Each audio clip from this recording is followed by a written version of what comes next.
भारत के संविधान में कहीं पर भी स्पेशल कैटेगरी स्टेटस का जिक्र नहीं है। सर्वप्रथम पिछड़े राज्य या स्पेशल कैटेगरी स्टेट्स कब भारत में अस्तित्व आए, पिछड़े राज्य का दर्जा प्राप्त करने वाला अंतिम भारतीय राज्य कौन सा है, ये स्पेशल कैटेगरी स्टेट्स क्या है, इनकी संविधान में क्या स्थिति है, सबसे पहले इनका वर्गीकरण किसने किया, सबसे पहले इनकी मांग को किसने स्वीकारा तथा वर्तमान में इनकी स्थिति क्या है।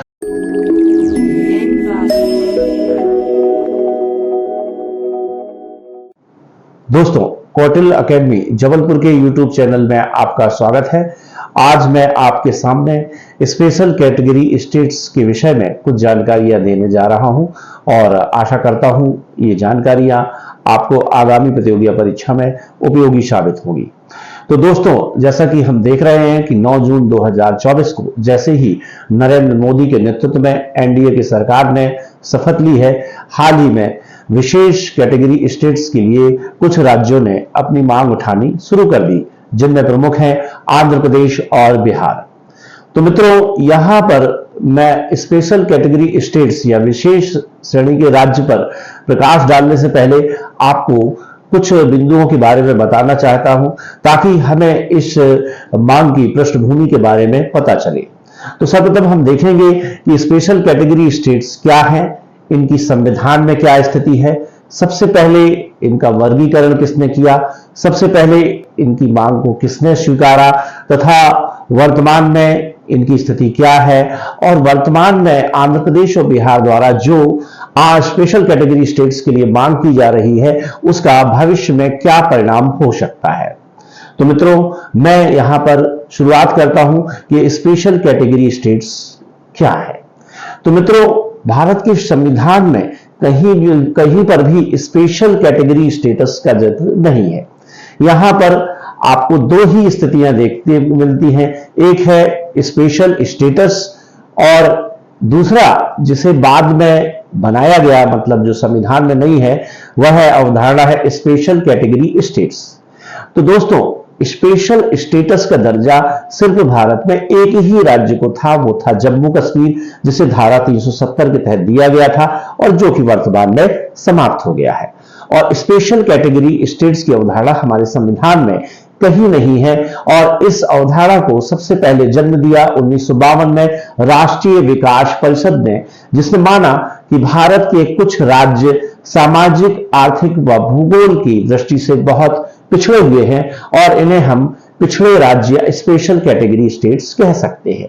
और राष्ट्रीय विकास परिषद ने यह तय किया कि ऐसे राज्यों को हम विशेष पिछड़ा राज्य कह सकते हैं जहां पर ज्यादातर इलाका पहाड़ी हो, जिनकी जनसंख्या घनत्व बहुत कम हो, या जिनकी जनसंख्या में जनजाति का परसेंट बहुत ज्यादा हो, या जिनकी असामरिक स्थिति बहुत संवेदनशील हो, या जो किसी अंतर्राष्ट्रीय सीमा को स्पर्श करते हो, या जिनकी आर्थिक संसाधन बहुत कमजोर हैं। तो दोस्तों, संविधान लागू होने के बाद राष्ट्रीय विकास परिषद ने इस तरह की बातें कही, लेकिन उस समय कुछ दूसरी समस्याओं में भारत उलझा था, इसलिए तत्कालीन सरकार ने इस संबंध में कोई ध्यान नहीं दिया। लेकिन जब 1969 में 5वें वित्त आयोग की नियुक्ति हुई, जिसके अध्यक्ष महावीर त्यागी थे, तो फिर से विशेष श्रेणी राज्य के दर्जे की मांग उठने लगी और 1969 में महावीर त्यागी के नेतृत्व वाले 5वें वित्त आयोग ने सर्वप्रथम विशेष श्रेणी के राज्यों को एक व्यवहारिक अमली जामा पहनाया और इस आयोग की सिफारिश पर सर्वप्रथम 1969 में 3 राज्यों को विशेष श्रेणी के राज्य का दर्जा दिया गया, जिनके नाम हैं जम्मू कश्मीर, नागालैंड और असम। उसके बाद इन राज्यों की संख्या निरंतर बढ़ती गई और वर्तमान में इन राज्यों की संख्या 11 है, जिसमें से 7 राज्य पूर्वोत्तर से आते हैं। निश्चित रूप से असम है, सिक्किम है, नागालैंड है, मणिपुर है, मिजोरम है, मेघालय है, त्रिपुरा, जिन्हें हम 7 सिस्टर्स के नाम से भी जानते हैं। और इसके अतिरिक्त इसमें 3 और पहाड़ी राज्य हैं, जो कि हैं जम्मू कश्मीर, हिमाचल प्रदेश और उत्तराखंड। और इसके अतिरिक्त एक और राज्य को विशेष श्रेणी के राज्य का दर्जा दिया गया है या पिछड़े राज्य का दर्जा दिया गया है, वह है तेलंगाना। तो दोस्तों, इस तरह वर्तमान में 11 राज्यों को पिछड़े राज्य या स्पेशल कैटेगरी स्टेट्स का दर्जा दिया गया है। अब हम देखते हैं कि 1969 से अब तक ऐसे क्या परिवर्तन हुए जिससे इन राज्यों की संख्या बढ़ती गई। तो मित्रों, 1969 में ही भारत सरकार ने एक डी.आर. गाडगिल फार्मूले को अपनाया।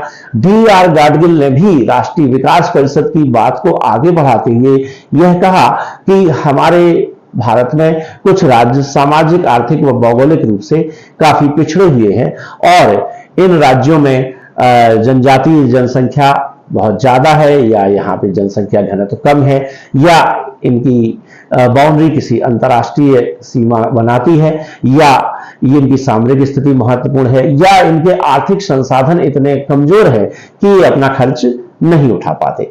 तो इस फार्मूले के आने के बाद भारत सरकार ने स्पष्ट रूप से स्पेशल कैटेगरी स्टेटस के राज्यों की संख्या बढ़ाई और धीरे धीरे यह राज्यों की संख्या बढ़ती गई और जैसा कि मैंने पहले बताया कि वर्तमान में 11 है। लेकिन शुरुआत में जिन राज्यों को स्पेशल कैटेगरी स्टेट्स का दर्जा दिया गया, उनकी मांगे व्यवहारिक थी और वास्तव में उनकी अर्थव्यवस्था बहुत कमजोर थी। लेकिन बाद में इस सामाजिक समस्या का, आर्थिक समस्या व भौगोलिक समस्या का राजनीतिकरण ज्यादा हो गया और अधिकाधिक राज्य मांग करने लगे कि उन्हें पिछड़े राज्य का दर्जा दिया जाए, जैसा कि हाल ही में आंध्र प्रदेश व बिहार में भी ये मांग उठाई है, क्योंकि वो वर्तमान में एनडीए सरकार में एक महत्वपूर्ण वेटेज रखते हैं। तो दोस्तों, मैं यहां पर इस बात पर प्रकाश डालना चाहता हूं कि क्यों कोई राज्य स्वयं को पिछड़ा राज्य कहलाना पसंद करता है। तो दोस्तों, यहां पर पिछड़े राज्य और सामान्य राज्य को मिलने वाली सुविधाओं में कुछ बुनियादी अंतर है, जिसके कारण कुछ राज्य अपने आप को सामान्य राज्य न कहलाकर पिछड़ा राज्य कहलाना पसंद करते हैं और यह अंतर भी डी.आर. गाडगिल फार्मूले से ही पैदा हुआ है। तो डी.आर. गाडगिल फार्मूले ने केंद्र और राज्य से मिलने वाले अनुदानों को परिभाषित करते हुए कहा कि जो पिछड़े राज्य हैं उनको यदि केंद्र द्वारा प्रायोजित योजनाओं में केंद्र सरकार कोई राशि देती है तो वह 90% अनुदान के रूप में होगी और 10% ऋण के रूप में होगी, जबकि सामान्य राज्य के लिए यह केंद्र प्रायोजित योजनाओं के लिए यह राशि 70% ऋण के रूप में होगी और 30% अनुदान के रूप में होगी। तो निश्चित रूप से इस तरह के आर्थिक लाभों के चलते ज्यादा से ज्यादा राज्य अपने आप को पिछड़ा राज्य कहलाना पसंद करते हैं। तो दोस्तों, मैं उन बिंदुओं पर प्रकाश डालना चाहूंगा जिनके कारण कोई राज्य पिछड़ा राज्य कहला के कुछ लाभ ले लेता है। पहला, इन राज्यों में चल रही केंद्र प्रायोजित योजनाओं में जो राशि केंद्र सरकार देती है वह 90% अनुदान के रूप में होती है और 10% ऋण के रूप में होती है। दूसरा पॉइंट है, जब केंद्र सरकार इस तरह की राशि पिछड़े राज्य को देती है तो वह वित्तीय वर्ष के समाप्त होने के बावजूद भी लैप्स या व्यपगत नहीं होती है, अर्थात उस राशि का उपयोग यदि हम इस वित्तीय वर्ष में नहीं कर पाए हैं तो हम आगामी वित्तीय वर्ष में कर सकेंगे। तो इस तरह से कई बार विशेष पिछड़े राज्य उस राशि का प्रयोग वित्तीय वर्ष में नहीं कर पाते, लेकिन उसका प्रयोग वो अगले वर्ष कर लेते हैं। तीसरी प्रमुख बात है कि केंद्र सरकार अपने बजट में से 30% हिस्सा इन पिछड़े राज्यों को देगी। और चौथा है कि इन पिछड़े राज्यों को आयकर, कस्टम ड्यूटी, उत्पाद शुल्क तथा कुछ अन्य करों में कुछ रियायतें मिलती है, जिसके कारण कोई भी राज्य अपने आप को पिछड़ा राज्य कहलाना पसंद करता है। और यही कारण है कि हमने देखा कि 1969 में 5वें वित्त आयोग के अध्यक्ष महावीर त्यागी की रिपोर्ट पर सर्वप्रथम 3 राज्यों को पिछड़े राज्य का दर्जा दिया गया, जिनके नाम है जम्मू कश्मीर, असम व नागालैंड। लेकिन वर्तमान में यह संख्या 11 हो गई है और जब यह संख्या बढ़ती गई तब 2014 में वाई.वी. रेड्डी की अध्यक्षता में गठित 14वें वित्त आयोग ने इस प्रकार के प्रवृत्ति पर अंकुश लगाने की बात कही और 14वें वित्त आयोग ने कुछ महत्वपूर्ण सिफारिशें पिछड़े राज्यों के संबंध में कही। तो पहली सिफारिश जो उन्होंने कही वो निम्न है कि अब भविष्य में किसी भी राज्य को पिछड़े राज्य का दर्जा, स्पेशल कैटेगरी स्टेट्स का दर्जा नहीं दिया जाए। दूसरा, यदि इस तरह की प्रवृत्ति को हम कम कर देंगे तो राज्यों के बीच में जो असमानताएं हैं उन्हें कम करने में मदद मिलेगी। तीसरा, हम किसी राज्य को पिछड़ा राज्य ना घोषित करके उसके आर्थिक संसाधनों को, जो कि मेरा मानना है, जो कि आयोग का मानना है कि बहुत कमजोर थे, उनको बढ़ाने का प्रयास किया जाए। क्योंकि वाई रेड्डी की अध्यक्षता में गठित 14वें वित्त आयोग ने माना कि पिछड़े राज्य को जो दर्जा दिया है उसके पीछे आर्थिक कारण ज्यादा महत्वपूर्ण है, जबकि सामाजिक और भौगोलिक कारण उतने महत्वपूर्ण नहीं है। इसलिए किसी भी राज्य को अब पिछड़े राज्य का दर्जा ना देकर ऐसे राज्य के आर्थिक संसाधन को बढ़ाने का प्रयास किया जाए। और आर्थिक संसाधन को बढ़ाने के लिए इस आयोग ने यह सुझाव दिया कि इनको केंद्रीय राजस्व से मिलने वाली जो राशि है, केंद्रीय कर राजस्व से मिलने वाली राशि है, उसको बढ़ाया जाए। और उन्होंने सुझाव दिया कि यह राशि 32% से बढ़ाकर 42% कर दी जाए। इस तरह राज्य के आर्थिक संसाधन अपने आप बढ़ जाएंगे और वह राज्य आर्थिक मामले में काफी हद तक आत्मनिर्भर हो जाएगा। और इस तरह भविष्य में कोई भी राज्य पिछड़े राज्य की मांग नहीं करेगा। तो यह एक बहुत ही व्यवहारिक फार्मूला था, क्योंकि यह देखा गया कि हर राज्य अपने कुछ राजनीतिक कारणों से इस तरह की मांगें करता था, जबकि वह सामने आर्थिक कारण ही बताता था। जैसे आज बिहार कहता है कि मुझे पिछड़े राज्य का दर्जा दिया जाए, तो इसके पीछे वो तर्क देता है कि झारखंड के बिहार से अलग होने के बाद उसके आर्थिक संसाधन बहुत कमजोर हो गए हैं। इसी तरह आंध्र प्रदेश यह कहता है कि मुझे पिछड़ा राज्य का दर्जा दिया जाए, क्योंकि तेलंगाना अलग होने के बाद उसके आर्थिक संसाधन बहुत कमजोर हो गए हैं। तो इस संबंध में हम देखते हैं कि जो लास्ट पिछड़ा राज्य था वो तेलंगाना था, और तेलंगाना के बाद ही वाई रेड्डी ने कहा कि इस प्रवृत्ति को आगे ना बढ़ाया जाए और भविष्य में पिछड़े राज्य ना बनाए जाए। वर्तमान में इसी समस्या को ध्यान में रखते हुए 2013 में एक रघुराजन की अध्यक्षता में आयोग भी गठित किया गया। उस आयोग ने भी आंध्र प्रदेश और बिहार की विशेष पिछड़े राज्य की मांग को खारिज कर दिया और कहा गया कि ऐसे उपाय किए जाएं जिससे इनके आर्थिक संसाधनों में वृद्धि हो। तो दोस्तों, किसी राज्य को विशेष पिछड़ा राज्य घोषित करते समय हमने देखे क्या क्या लाभ मिलते हैं। जैसा हमें बताया कि केंद्र द्वारा प्रायोजित चलने वाली योजनाओं में उसको 90% राशि अनुदान के रूप में होती है, 10% ऋण में होती है। उसको जो भी राशि दी जाती है वह उस वित्तीय वर्ष में लैप्स नहीं होती, उसका प्रयोग अगले वित्तीय वर्ष में किया जा सकता है। कुल केंद्रीय बजट का 30% केंद्र सरकार जो है विशेष पिछड़े राज्यों के ऊपर खर्च करती है। अब प्रश्न उठता है कि इससे नुकसान क्या होता है। तो पहला नुकसान जो इससे ये है कि हर राज्य अपने आप को पिछड़ा राज्य घोषित करने की मांग करने लगता है, जैसा कि आप देख रहे हैं कि आंध्र प्रदेश और बिहार कर रहे हैं। आगे चल के राजस्थान, झारखंड, मध्य प्रदेश और उड़ीसा भी इस तरह की मांग करने लगेंगे। तो निश्चित रूप से ऐसे में एक आर्थिक समस्या को हम पूर्णतः राजनीतिक समस्या बना लेते हैं। दूसरा है, ऐसा करने से केंद्र पर आर्थिक बोझ क्या हो जाता है, बढ़ जाता है।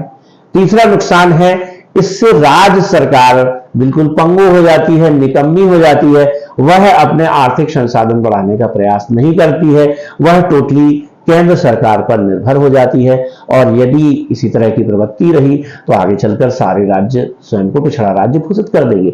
तो निश्चित रूप से 14वें वित्त आयोग, जिसके अध्यक्ष वाई रेड्डी थे, उनकी अनुशंसा पर वर्तमान में किसी भी राज्य को पिछड़े राज्य का दर्जा नहीं देना चाहिए, बल्कि जैसा कि 14वें वित्त आयोग ने सिफारिश की कि इनके आर्थिक संसाधनों को बढ़ावा देना चाहिए। और उसके लिए ये करना चाहिए कि केंद्र सरकार अपने कर राजस्व में इनको और ज्यादा हिस्सा दे, ताकि इनकी आर्थिक सुदृढ़ता क्या है बढ़ाई जा सके। तो मित्रों, जैसा कि आज आप देख रहे हैं, तो बिहार 2013 से यह मांग कर रहा है और आंध्र प्रदेश तेलंगाना के अलग होने के बाद से यह मांग कर रहा है, क्योंकि आंध्र प्रदेश का यह कहना है कि तेलंगाना के अलग हो जाने के बाद तेलंगाना की राजधानी हैदराबाद तेलंगाना को मिल गई है और आंध्र प्रदेश अपनी एक नई राजधानी अमरावती में बना रहा है, जैसा कि आपको मालूम है।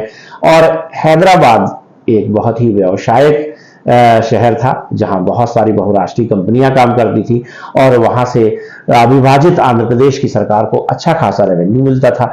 इसलिए आंध्र प्रदेश जो है विशेष पिछड़े राज्य की मांग कर रहा है, लेकिन यह समस्या वास्तव में व्यवहारिक नहीं है।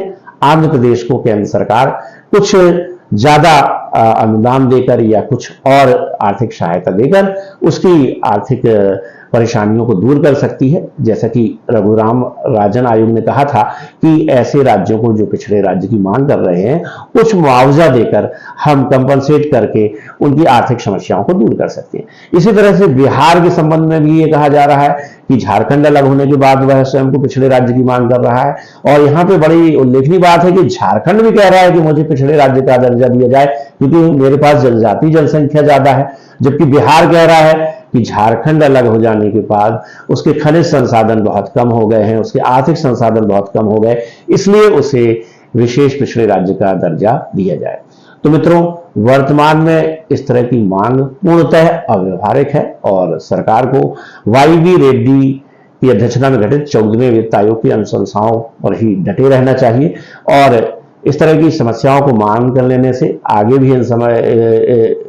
इन मांगों को मान लेने से आगे इन मांगों का राजनीतिकरण होगा और यह राजनीतिकरण धीरे धीरे बढ़ता जाएगा।